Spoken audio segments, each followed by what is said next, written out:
The morning light filtered through the tall windows of Kensington Palace as Catherine, Princess of Wales, sat quietly in her private study, reading through a stack of letters that had arrived from across Britain.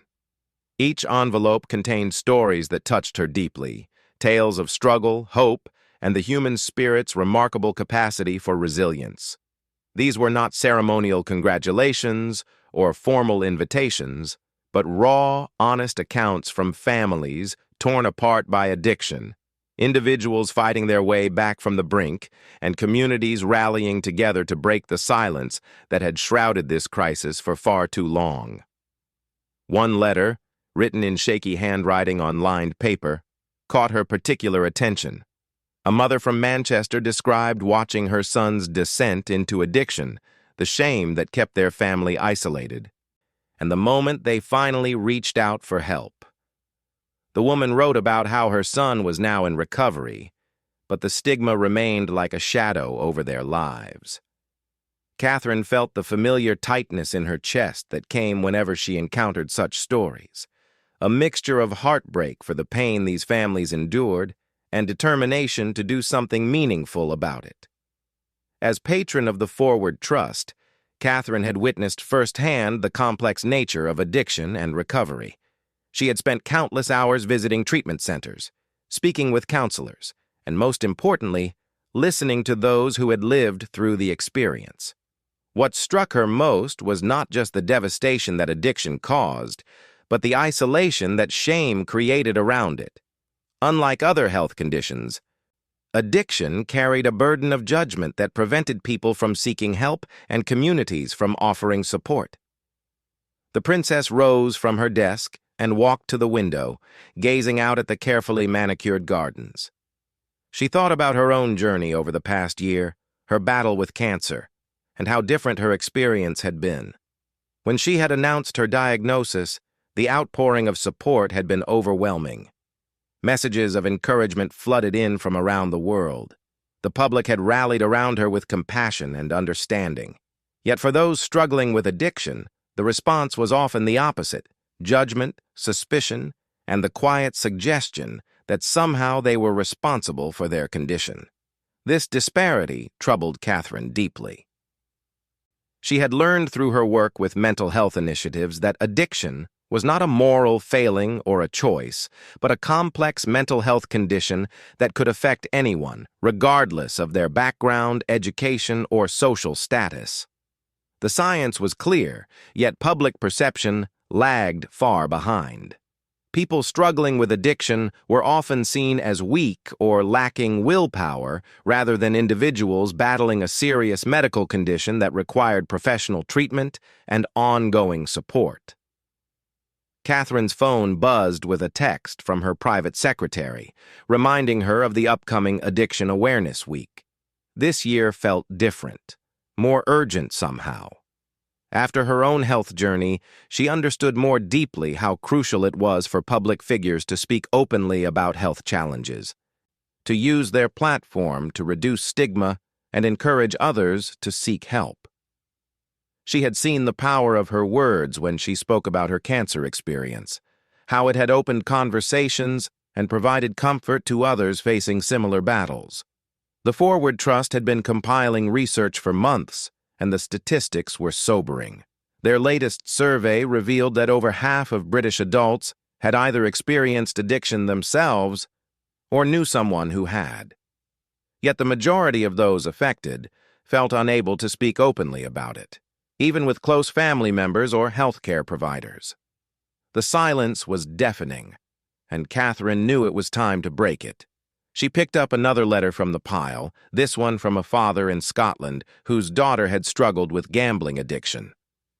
He described the family's confusion and helplessness, their attempts to find information and support, and the relief they felt when they finally connected with an organization that treated his daughter with dignity and respect.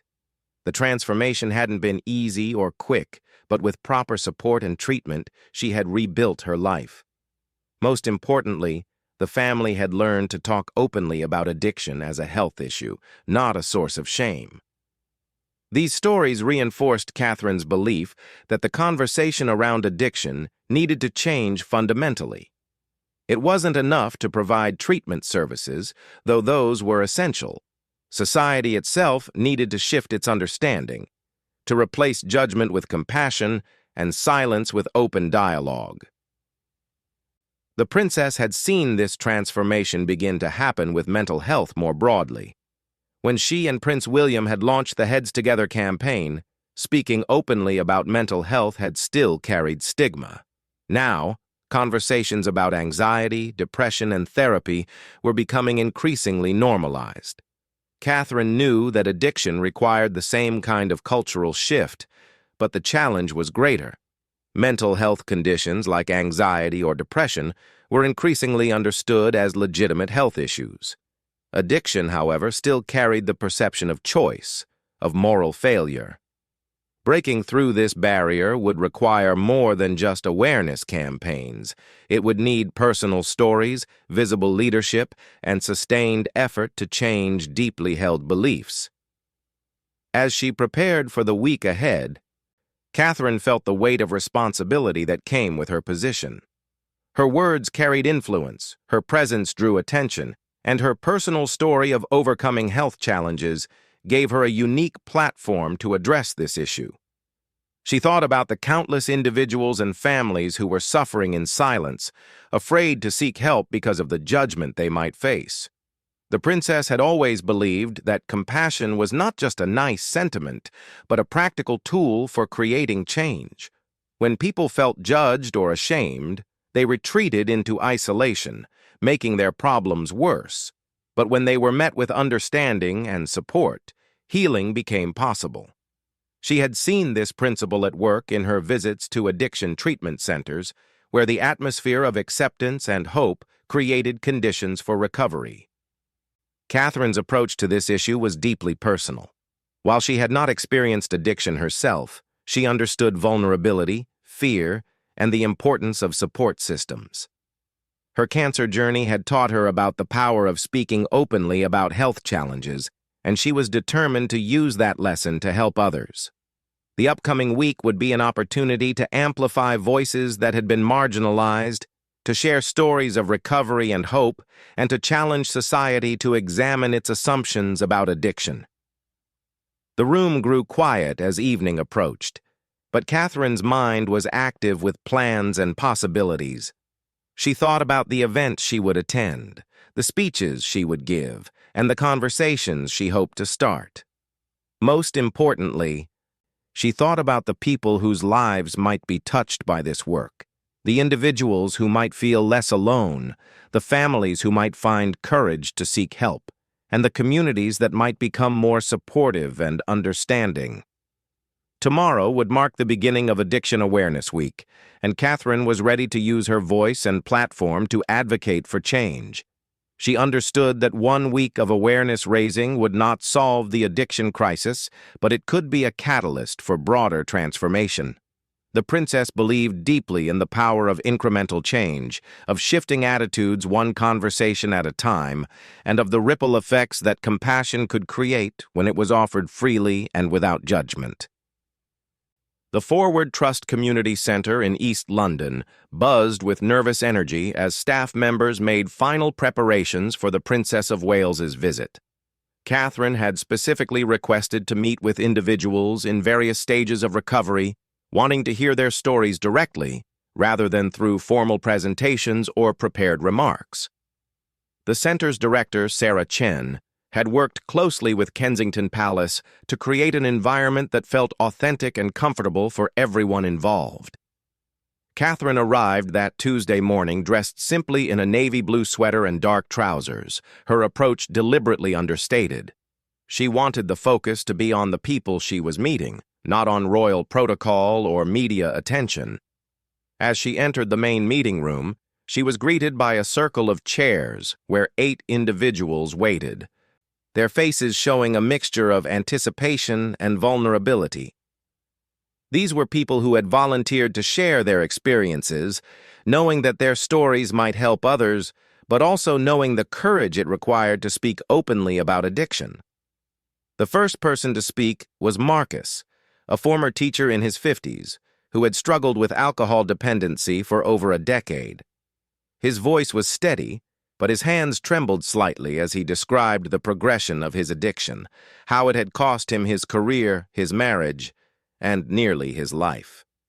Catherine listened intently, asking gentle questions and offering words of encouragement. When Marcus described the moment he realized he needed help, Catherine leaned forward, her attention completely focused on his words. "The hardest part wasn't admitting I had a problem," Marcus explained. "It was dealing with the shame afterward. People would look at me differently even after I got sober, like I was somehow damaged or unreliable. That judgment made staying in recovery so much harder because I felt like I had to hide this huge part of my life." Catherine nodded, understanding the weight of his words. She had prepared extensively for these conversations, learning about the complex factors that contribute to addiction and the equally complex process of recovery. What struck her most was how intelligent, articulate, and capable these individuals were, completely contradicting the stereotypes that society often held about people with addiction issues. Next, she heard from Amara, a young mother who had developed a gambling addiction after what started as innocent online gaming during the pandemic lockdown. Amara's story illustrated how quickly and unexpectedly addiction could take hold, even in people who had never shown signs of addictive behavior before. The shame had been overwhelming, particularly as a mother who felt she had failed her children. "I kept thinking that good mothers don't have these problems," Amara shared, tears forming in her eyes. "I almost didn't seek help because I was terrified they would take my children away. The stigma around addiction as a parent is particularly harsh. People assume you're selfish or don't love your kids enough." Catherine reached across to squeeze Amara's hand gently. "But seeking help showed just how much you love them," she said quietly. "Recovery is one of the most selfless things you can do for your family." The conversation continued with stories from David, who had overcome a drug addiction that began with prescription painkillers after a sports injury, and Elena, whose addiction to alcohol had developed gradually over years of using it to cope with work stress. Each story was unique, yet common themes emerged: the shame and isolation that accompanied addiction, the difficulty in finding appropriate help, and the ongoing challenge of living in recovery while facing societal judgment. Tony Adams, the former Arsenal captain and chairman of trustees at Forward Trust, joined the conversation midway through. His presence brought a different energy to the room. Someone who had not only experienced addiction personally, but had become a visible advocate for change. Tony spoke candidly about his own journey, including the years of denial and the moment when he finally accepted help. "The greatest thing I ever did was say, 'I can't do this,'" Tony shared, his voice carrying the weight of experience. "But it took me years to get to that point, because admitting you need help with addiction feels like admitting you're weak. In reality, it's the strongest thing you can do." Catherine found herself deeply moved by these conversations. The courage it took for these individuals to share their stories, not just with her, but knowing they might be shared more broadly, was remarkable. She began to understand more fully why her platform as Princess of Wales was so important in this work. When she spoke about addiction, people listened. When she showed compassion and understanding, it gave others permission to do the same. During a break in the formal session, Catherine spent time walking through the center, observing support groups in progress and learning about the various programs offered. She watched a session where family members of those with addiction were learning how to provide support without enabling, and she observed a job training program helping people in recovery develop new skills and confidence. What impressed her most was the holistic approach the center took. They understood that recovery wasn't just about stopping the addictive behavior, but about rebuilding entire lives, addressing underlying mental health issues, developing healthy coping strategies, and often repairing damaged relationships. The complexity of the work reinforced her belief that addiction deserved the same comprehensive treatment approach as any other serious health condition. Later that afternoon, Catherine visited a residential treatment facility in Surrey. Here, she met with counselors and medical professionals who explained the neurological aspects of addiction, showing her brain scans that demonstrated how addiction literally changes brain chemistry and function. This scientific evidence was crucial to her understanding and would become a key part of her advocacy message. Dr. Rebecca Williams, the facility's chief medical officer, explained how addiction affects the brain's reward system, making it extremely difficult for individuals to simply choose to stop using substances or engaging in addictive behaviors. This isn't a matter of willpower or moral character, Dr. Williams emphasized. The brain changes that occur with addiction are real and measurable. Recovery requires medical treatment, psychological support, and often medication, just like any other chronic health condition. Catherine asked detailed questions about treatment approaches, success rates, and the factors that contributed to long-term recovery. She learned that social support was crucial, but that the stigma surrounding addiction often left people isolated from their natural support networks. Family and friends, unsure of how to help, and sometimes frustrated by repeated relapses, often withdrew their support at the very time it was most needed. The day concluded with a small roundtable discussion that included healthcare professionals, policy experts, and representatives from various addiction support organizations. The conversation focused on systemic changes needed to improve addiction treatment and reduce stigma. Catherine listened as experts discussed the need for better integration between addiction services and primary health care, improved insurance coverage for treatment, and public education campaigns to change perceptions. One theme that emerged repeatedly was the power of storytelling and visible advocacy. When public figures spoke openly about mental health, it had helped normalize seeking help for depression, anxiety, and other conditions. The same approach was needed for addiction, but it required sustained effort and careful messaging to overcome decades of stigma and misunderstanding. As Catherine returned to Kensington Palace that evening, she felt both energized and sobered by what she had learned. The day had reinforced her commitment to this cause, while also showing her the magnitude of the challenge ahead. The individuals she had met were not statistics or cases to be studied. They were human beings with complex stories, remarkable resilience, and an ongoing need for understanding and support.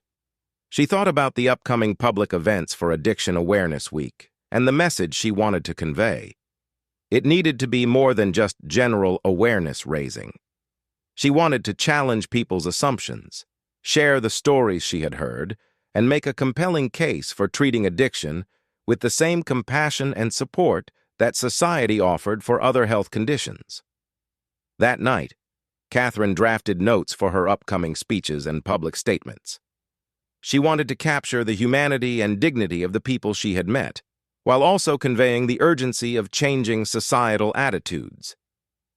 The week ahead would be crucial, not just for raising awareness about addiction, but for beginning a longer-term effort to transform how British society understood and responded to this pervasive health issue. The week of advocacy and awareness raising had culminated in this moment. Catherine stood before an audience of healthcare professionals, policymakers, and addiction specialists at the Royal College of Physicians, preparing to deliver what many considered her most important speech on a health issue since her cancer diagnosis.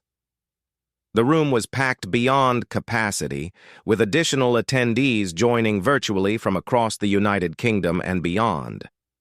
This address would serve as both a summary of Addiction Awareness Week and a call to action for sustained change.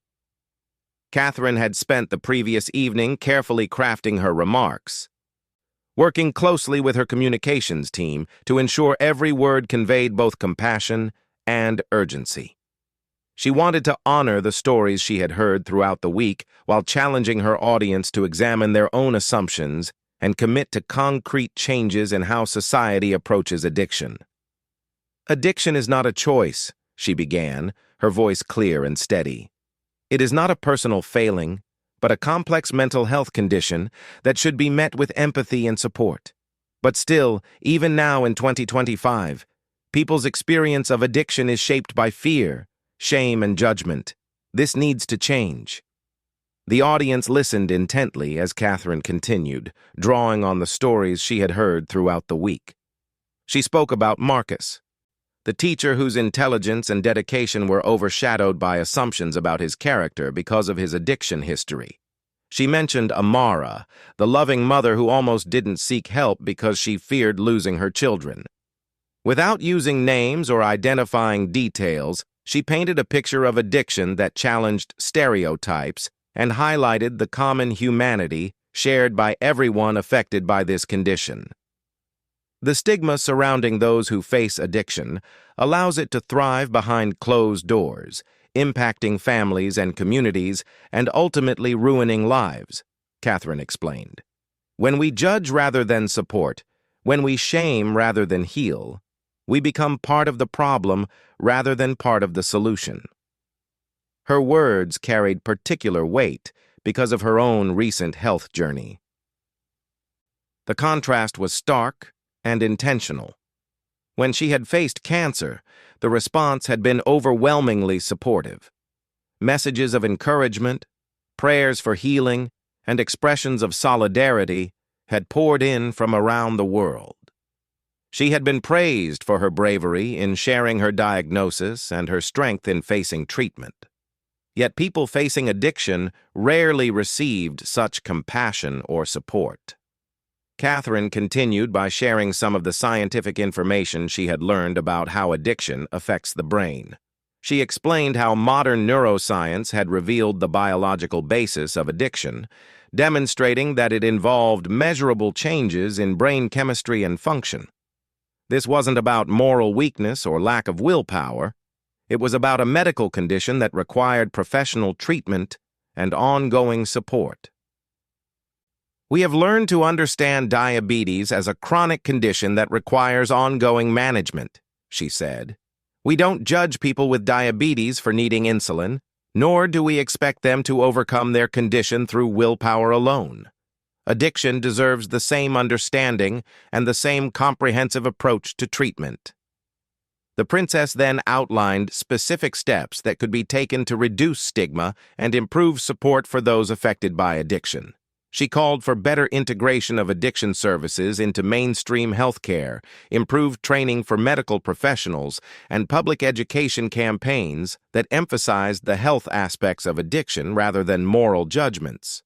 She also addressed families and communities directly, acknowledging the pain and frustration that loved ones of those with addiction often experience. Supporting someone through addiction recovery is challenging, she admitted. It requires patience, understanding, and often professional guidance. But your support can be the difference between isolation and healing, between despair and hope. Catherine's speech took an unexpected turn when she shared a personal reflection about vulnerability and seeking help. While she didn't equate her cancer experience with addiction, she spoke about how illness had taught her the importance of accepting support and the courage required to be vulnerable with others. There is strength in admitting when we cannot manage alone, she said. There is wisdom in seeking help, and there is courage in allowing others to support us through difficult times. These are qualities we should admire and encourage, not judge or shame. The audience was visibly moved as Catherine concluded with a challenge that went beyond awareness to action.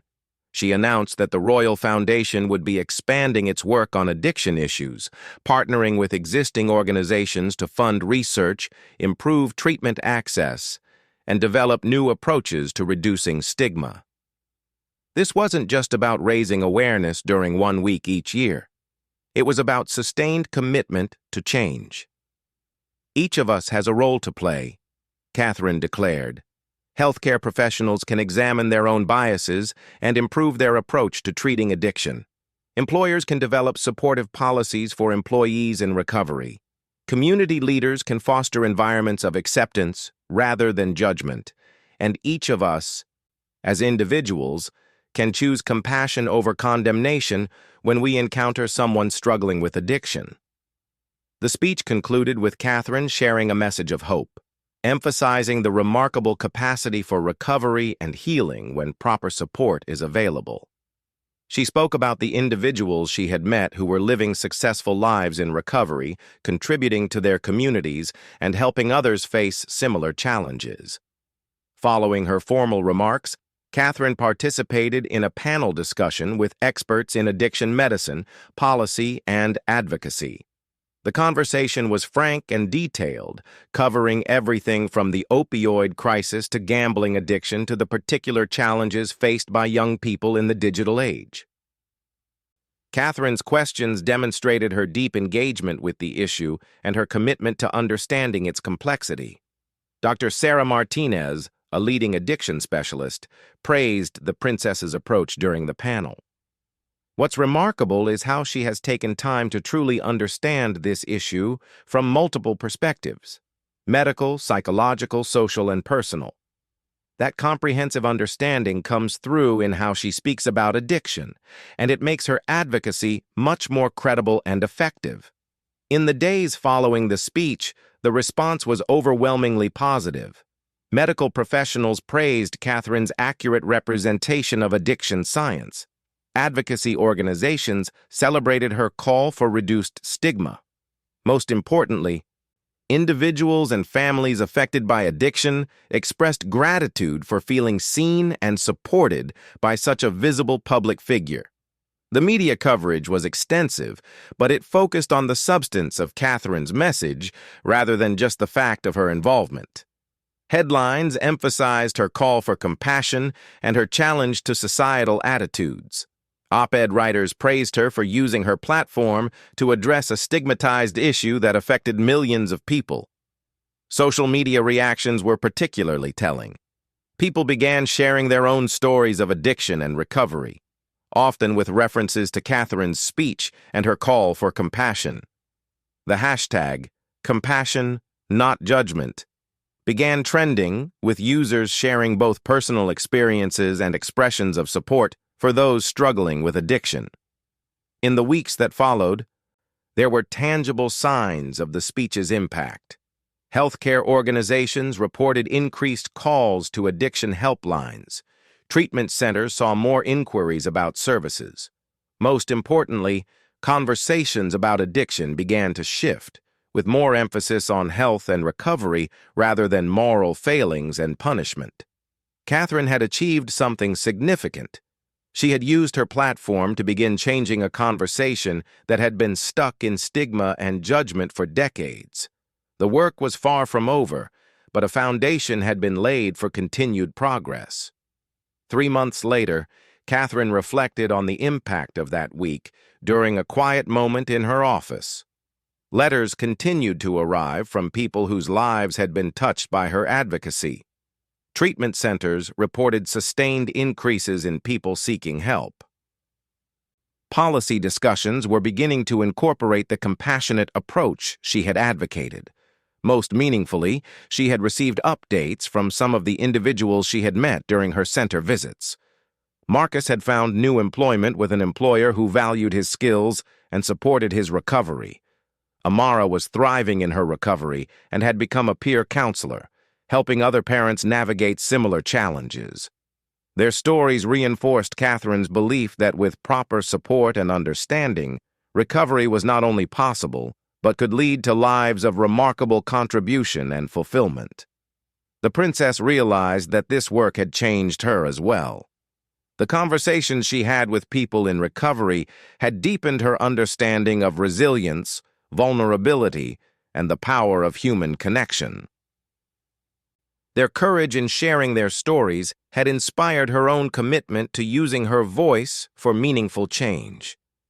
As she looked ahead, Catherine knew that addiction advocacy would remain a central focus of her work. The issue was too important and the need too great for this to be a temporary campaign.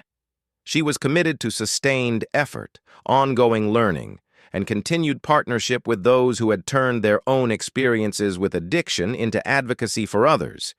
The title that had appeared in newspapers, Princess of Wales urges compassion on issue deeply important to her, had captured something essential about both the message and the messenger. Catherine had indeed found an issue that was deeply important to her, and she had discovered that her voice could make a difference in how society understood and responded to one of its most challenging health crises. The work would continue, one conversation and one changed attitude at a time.